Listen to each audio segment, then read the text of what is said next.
So I just wanted to make a little update video on the E-Z-Go 1978 E-Z-Go Marathon uh, electric to gas golf cart conversion.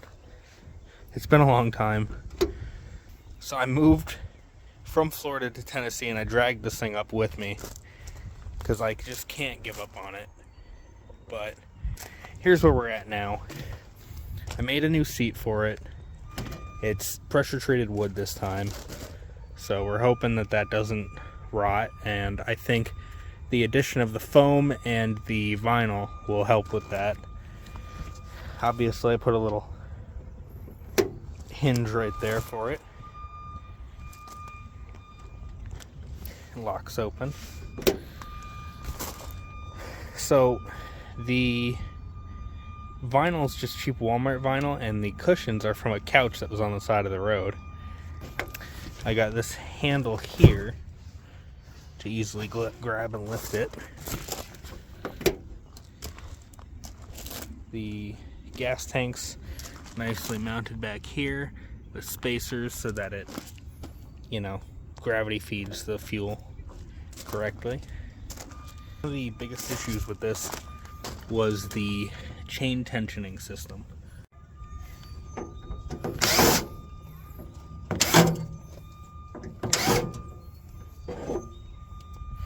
Okay, so this piece was part of the electric motor's bell housing, and I cut this off before the motor windings to give me that, just that piece, that shaft from the motor for me to put the sprocket on. And then bolt down here, I took out, got a longer one, put it in there, put a nylon lock nut on it with 2 washers and a piece of metal I made.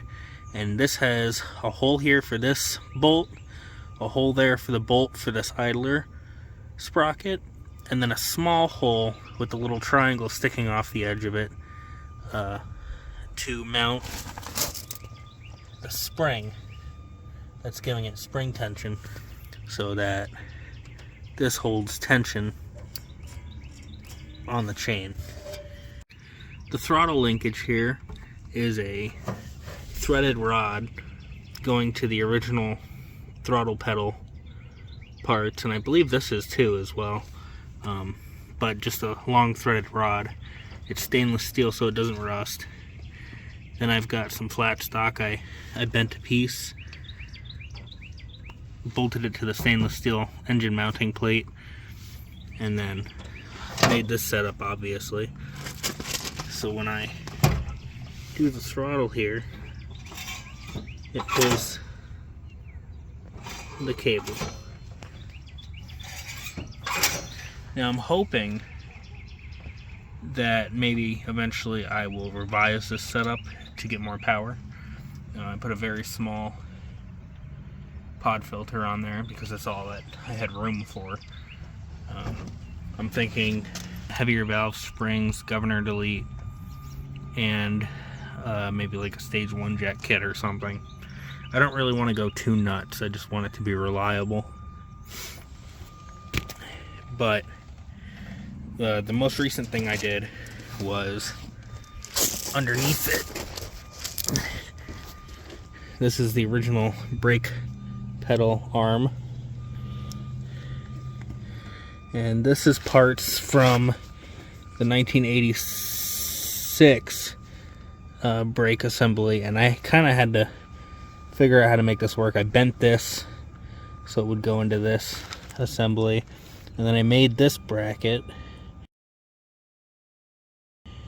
and bolted it to my crude frame repair plates here with the existing bolts I had on there. So the frame on this thing is completely rotted in half, and at some point I'll invest in a welder and probably weld a lot of stuff on this thing, like where it's rotted out here and over there and pretty much everywhere else. I just can't give up. But for now,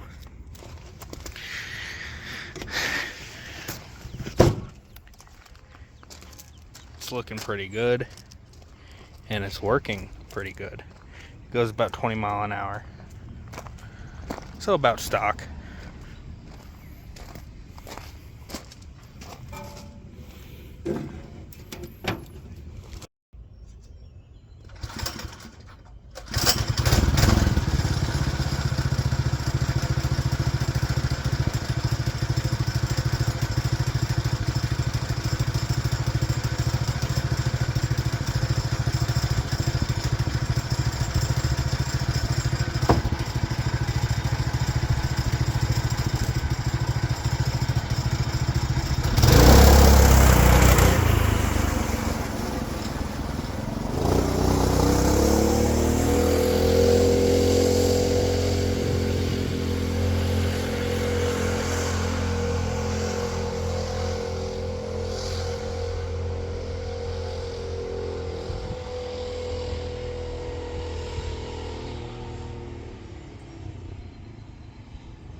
So the great thing about a three-wheel golf cart is I don't have a lot of room to turn around, and it don't have reverse, but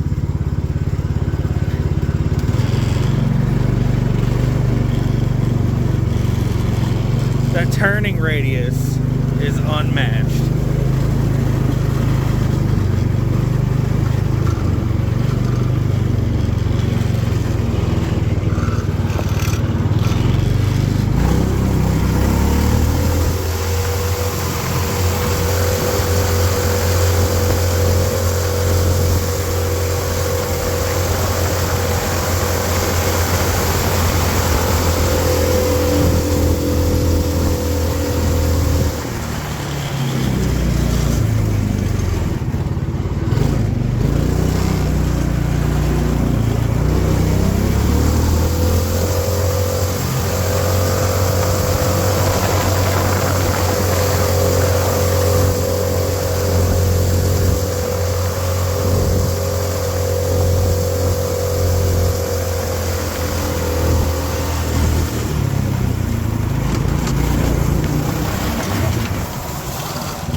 Brakes were good.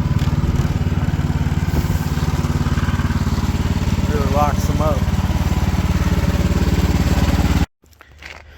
Well, it's not done yet. I mean, it kind of is. Cosmetically, it's not. There's some, obviously, probably needs to be repainted. A lot of rust that needs welded. That needs to be fixed.